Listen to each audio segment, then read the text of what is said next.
ទាំងអស់គ្នាចង់រកលុយពី Facebook YouTube យ៉ាងខ្លី MMO ខ្ញុំឲ្យមើលវីដេអូដែលខ្ញុំដាក់ខាងលើហ្នឹងមើលលេងៗអស់មើលទៅអញ្ចឹង view នេះវាជិត1លាន view ហើយខ្ញុំបន្តឲ្យមើលលុយពីមុន view មកហើយ1លាន view ចូល60រៀល70រៀលបន្ទាប់មកបានខ្ទង់30រៀល40រៀលបន្ទាប់មកសល់20រៀលបន្ទាប់មកវាមានអា CM ហ្នឹងមកវាទៅជាអញ្ចឹងវិញតើមូលហេតុអីអ្នកខ្លះគាត់មាន account real ដែល invite រលុយហើយតបមកក៏ invite អា CM នឹងចូលមកគាត់ក៏ set up អា CM នឹងហេតុអីបាន CM បានលុយតិចម៉េះអញ្ចឹងបើអ្នកដែលមាន real ហើយខ្ញុំគិតថាផុសតា real មិនបាច់ set up ឲ្យទុក CM នឹងចោលទៅកុំសុបាយចិត្តអានេះកំណត់របស់ខ្ញុំណាពួកខ្ញុំ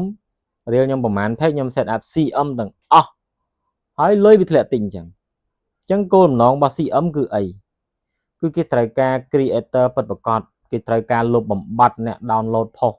អ្នកផុសតា real អ្នកយក real ទៅចាក់ទាំងតោនវីដេអូ CM គឺជាអ្វី CM គេអត់បដោតទៅលើមុខងារមួយទេដូច real ដូចវីដេអូ long វីដេអូខ្លីអញ្ចឹងណាអញ្ចឹង CM គេបដោតទៅលើ engagement នេះអាចផុសអក្សរផុសរូបផុសស្លឹកនិយាយទៅ content ណាដែលមនុស្សចូលចិត្ត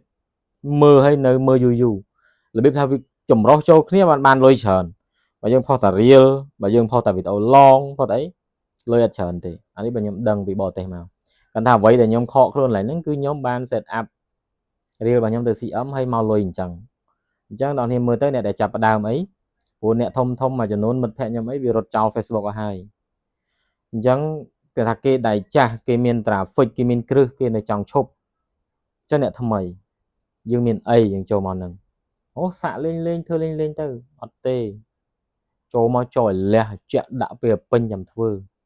ព្រោះមករបៀបថាធ្វើលេងក្រែងលោពេលតនេឆ្លៀតការងារធ្វើមិនទេធ្វើការងារ8ម៉ោងរបស់អ្នកឯងហ្នឹងហើយសល់ពេលផឹកកាហ្វេដេកលេងទូរស័ព្ទទៅសប្បាយចិត្តជាងកុំមកខាតពេលណាព្រោះមានអ្នកដាក់បេះដូងដាក់កាយដាក់ចិត្តធ្វើហើយធ្វើរាប់ខែហើយមិនថាគេមិនជោគជ័យបានផលតិចណាស់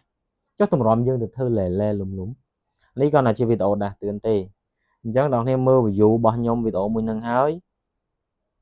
អ្នកណាក៏ set ដែរជាពិសេសគឺសម្រាប់អ្នកដែលផលិតវីដេអូខ្លួនឯងនេះពួកខ្ញុំតែបើវីដេអូហ្នឹងលួចគេក៏ download មក edit ក្លាប់កាប់ងាបន្តិចផុសគេមានអីទៅឈឺចាប់ទេចង់មកវីដេអូហ្នឹង100រៀលក៏បានដែរព្រោះគេមានហត់អីធ្វើផងតែពួកខ្ញុំផ្សេងខ្ញុំថតខ្ញុំកាន់កាមេរ៉ាខ្ញុំកាត់តខ្ញុំមានតួមានអីអញ្ចឹងដល់ពេល view ច្រើនដែរហើយមកលុយអញ្ចឹងវារៀងចង់បាក់ទឹកចិត្តអាទឹកចិត្តហ្នឹងសំខាន់ណាស់កម្លាំងនៅពេញខ្លួនតែមានទឹកចិត្ត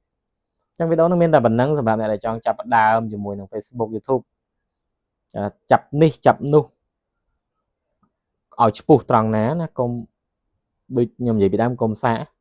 អញ្ចឹងរបៀបថាបើមិនពេញដៃពេញជើងទេមិនមកទេវាខាត់ពេលទុកពេលវាដើរ trip បោះតង់បោះអីណោះសង់ទីម៉ងណោះវាសុបាយចិត្តជាងហ្នឹងគាត់ថាជាអ្វីដែលខ្ញុំដាស់តឿនពីអ្នកដែលដើរមកខ្ញុំដើរមកចូល3ឆ្នាំជាងហើយវាតឹងវាអត់ស្រួលទេអញ្ចឹងណាបាទហើយខ្ញុំក៏វាមានចំណេះដឹងផ្នែកហ្នឹងវាច្រើនខ្ញុំនៅថាតឹងចូលបើអ្នកដែលស្ទើគាត់ខ្សោយអង់គ្លេសគាត់ខ្សោយបច្ចេកវិទ្យាគាត់ខ្សោយបច្ចេកទេសហើយគាត់មកធ្វើគាត់អានគ្រូគាត់អានអីសួរគេមិនងាយទេអញ្ចឹងបានថាបើសិនជាយើងយើងខ្លាំងអង់គ្លេសហើយយើងខ្លាំងបច្ចេកទេសកម្មវិធីអីផ្សេងៗហើយមកធ្វើខ្លួនឯង search បន្ថែម YouTube ទៅហើយតែត្រូវមានពេលតែក៏មានបន្ទុកច្រើនពេកពួកអ្នកខ្លះមកចង់រៀនបង់ធនាគារមួយខែចង់1000អ្នកខ្លះ700ធ្វើការនេះបដើផងចង់ធ្វើវាធ្វើយើងទៅជា stress toxic ឲ្យធ្វើការទៅមុខទេណាហ្នឹងអ្វីដែលខ្ញុំដាស់តឿនអញ្ចឹងអ្នកមានបទពិសោធន៍អីចង់ចែកម្លែកអីអាច comment ខាងក្រោមបានវីដេអូខ្ញុំសម្រាប់អ្នកដែលចង់ចាប់ផ្ដើមរកលុយពី Facebook ជំរាបលា